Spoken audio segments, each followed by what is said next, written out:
As we said at the outset, although this morning has been full of presentations, we are actually hoping to have a lot of opportunities for discussion and comments. And this is the first one. So I would like to open the floor for a few questions and comments to the panelists. We have about 20 minutes now before the next session. If you would like to make a comment or ask a question, please raise your hand and someone will approach you with a microphone. And I would also kindly ask that you present yourself before you start speaking, your country and position.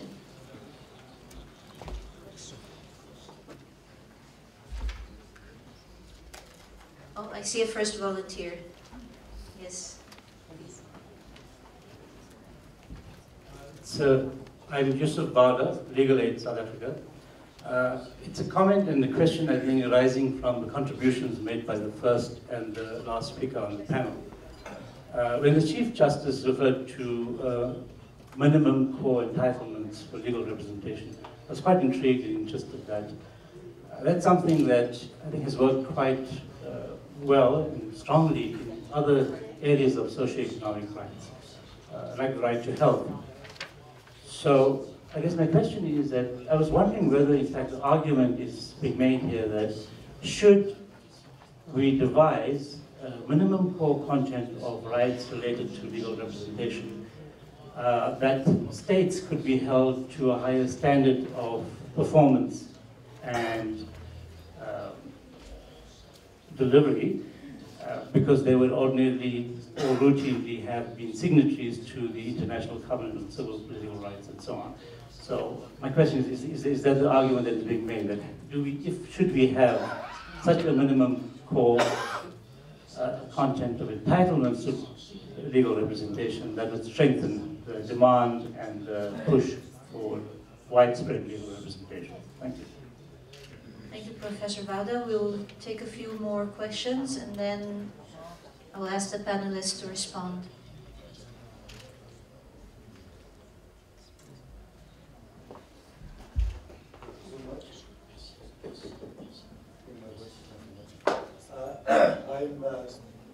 I'm Miri, Attorney General of Bhutan. I have a very simple question. It's not a question, I just want to have a suggestion based on my experience. Supposing in a case, simple case scenario, the accused has committed a crime and immediately after that, he or she has helped the victim to such an extent that the victim is happy of what he or she has done. And in that case, if the victim pleads or requests the state to withdraw the case based on the principle of equity, so is there any legal ways and means to solve this problem? Or is it necessary, when the victim is happy with all the initiative taken by the accused, is it necessary to prosecute the accused and also to defend him, which will cost the state? So this is a simple scenario which I just want to have advice from the panelists. Thank you. Thank you. Any other questions or comments?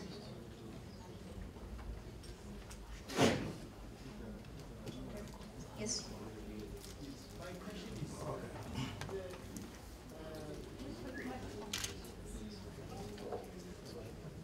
My question is, I see in many countries.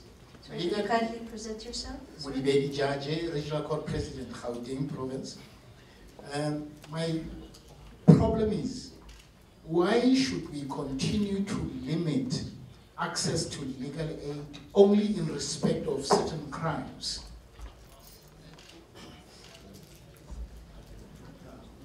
Thank you. Okay, I have. Yes, My name is Yahya Al-Hassan, Legal Aid Ghana. There are two things that I just want to comment on. One has to do with how we can ensure that all countries who have agreed to ensure that there's access to justice for their people actually get to do it. I'm aware that the African Union has a peer review mechanism. But that peer review doesn't seem to include to what extent justice is delivered to these people, especially the poor. I don't know whether it would be possible to encourage them to make that one of the areas of review so that they can have some kind of scoreline for countries that actually deliver justice to their people. The second comment has to do with fair trial, generally. To the extent that fair trial is delivered by lawyers, whether they are judges, prosecutors, or defense counsel, I think it's important that the training of lawyers itself is taken seriously when it comes to human rights, as it were. Because there are situations in which people do go to court, and one is not certain whether even the judge, who is a lawyer, has any idea what human rights is about. Not to talk about the prosecutor and everybody else. So I think that the training of lawyers, we may want to look at again in a lot of the countries that we could. Thank you. Thank you. Sir?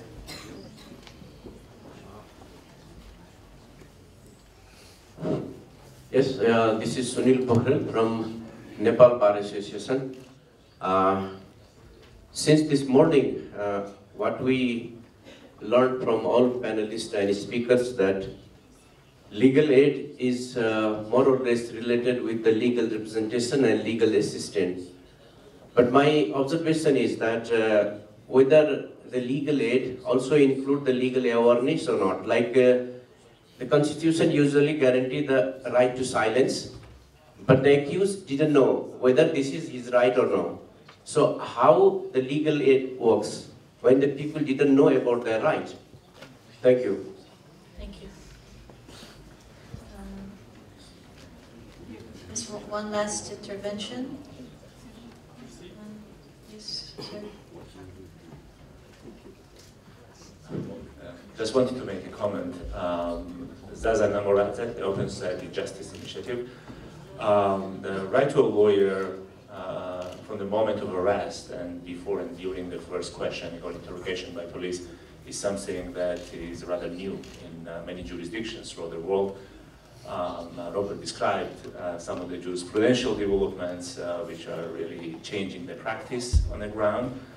In Europe, one of the most important developments in the past several years has been the European Court of Human Rights Grand Chamber judgment of Southwest versus Turkey. But going further, the European Union just a few months ago, actually end of 2013, adopted a EU directive on access to a lawyer.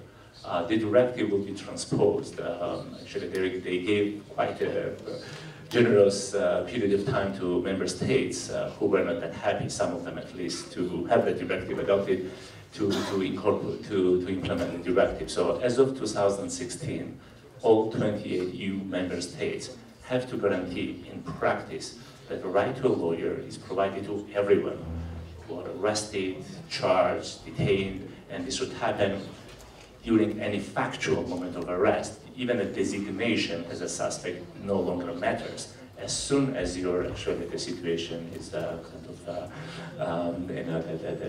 endangered or kind of the moment and then arrest or detention of any kind is that moment. It triggers the obligation for having access to a lawyer, and then a lawyer has to be present during the first interrogation if you would like to do so.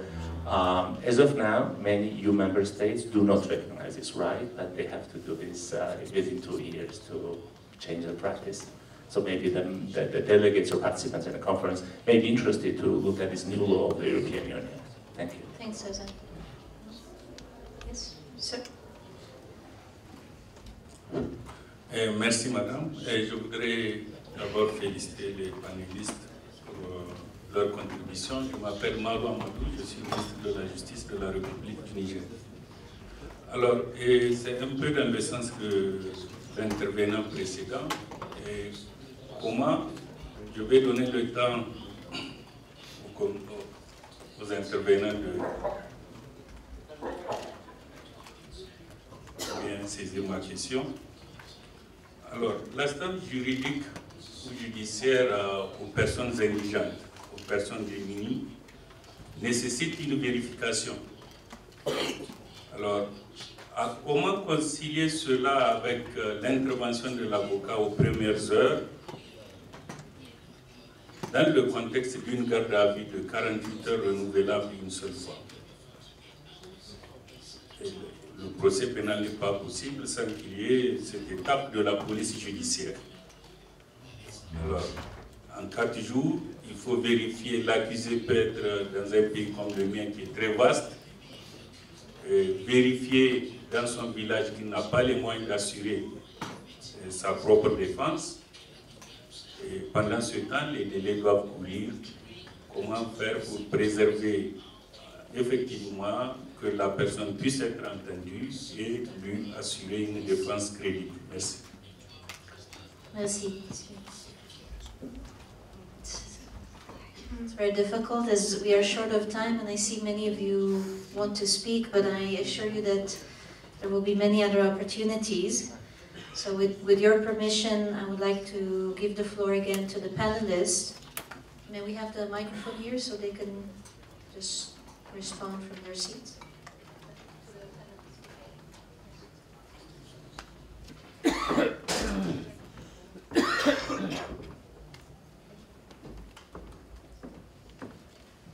Well, this is response to a couple of observations.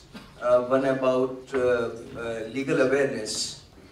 In India, spreading legal awareness is one of the important mandates given to the Legal Services Authority, and that legal awareness is spread through television, radio, local fairs, publication of booklets and distribution and holding of camps. And quite a few penal lawyers, paralegal volunteers visit prisons frequently. They interact with inmates and make them aware of their basic rights even while they are in prison. So legal awareness is virtually one of the very important mandates given to Legal Services Authority in our country, India, and I think the countries which do not have that must follow that.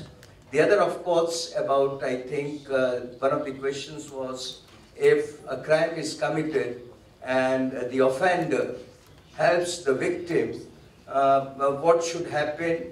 Look, like in India, there are provisions of compoundability of offenses. Now, certain categories of offenses can be compounded, but certain offenses are not. The reason being, crime is not against an individual, it is against society. Take, for example, crime of rape. And now this in India is treated more heinous than a murder. And even if a victim is prepared, it happens many a time that the offender and victim try to marry, but that marriage, unless the criminal case is over, is not as a matter of law, given like legal sanction. But similarly, like corruption cases. Now, that is something that even if the bribe giver and bribe taker, they have compromised, the law does not permit such compounding. Thank you.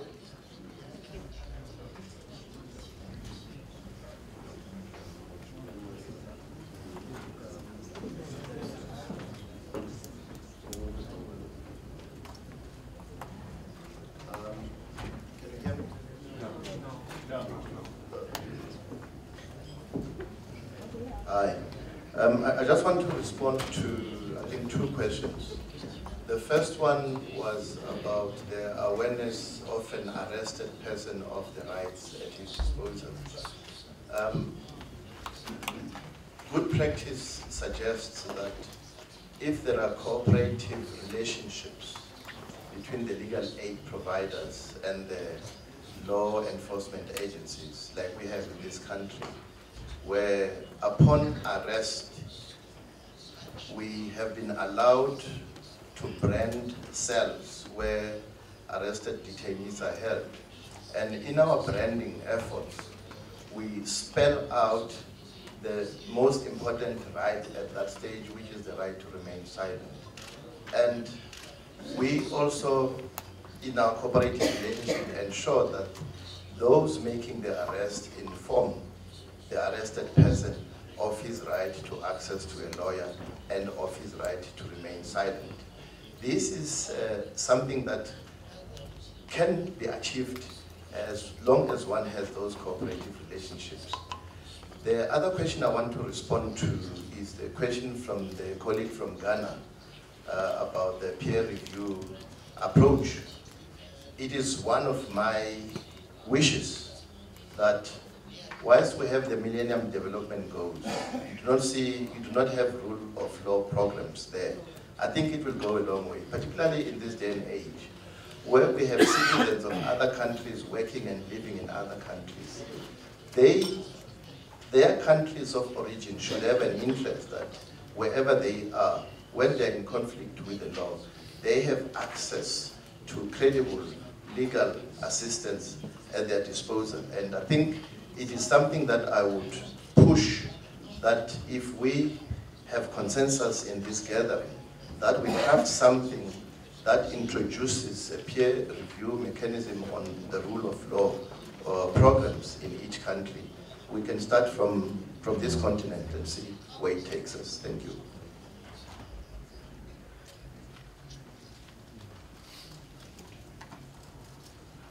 Thank you very much. I'd just like to respond to some of the questions. The first question actually dealt with the notion of minimum core legal rights under the covenant. And that's actually what I was trying to get at in my presentation. In a sense, the Human Rights Committee frequently looks towards non-binding instruments to give substance to rights that aren't clearly defined in the covenant. For example, under Article 10 of the covenant, which deals with the right of persons deprived of their liberty to be treated with dignity and humanity, the Human Rights Committee has made reference to the standard minimum rules for the treatment of prisoners, which is a non-binding international instrument. So that's why these UN principles and guidelines are so important, because they address two key areas, in my view. One that deals with the right to free legal assistance for any deprivation of liberty, and also the right to remain silent and the right to a lawyer from the very first interrogation. And these rights are not clearly defined in the covenant, either in the language of the covenant or in current interpretation. So it would be very unusual, let me put it this way, for the Human Rights Committee having an international instrument like the Principles and Guidelines on Legal Aid to take a decision that was inconsistent or incompatible with this non-binding international instrument. I did actually want to refer or react to what was said about it's a relatively new thing to have a right to a lawyer from the very first interrogation. In quite a number of cases, in quite a number of countries, this is actually quite true. And it really did, or does, or continues to in those countries that practice this, affect not only the right to fair trial, but actually the right of the prohibition of torture and ill treatment. Unfortunately, in a large number of countries, what happens is that the police of law enforcement will arrest or detain a person. That person won't have a lawyer. The person will, through questioning and possibly ill treatment, confess to a crime, and then the person will be assigned a lawyer. But the rights are irretrievably, irreparably harmed at that point. And so, at that point, the assignment of counsel and a trial is formalistic.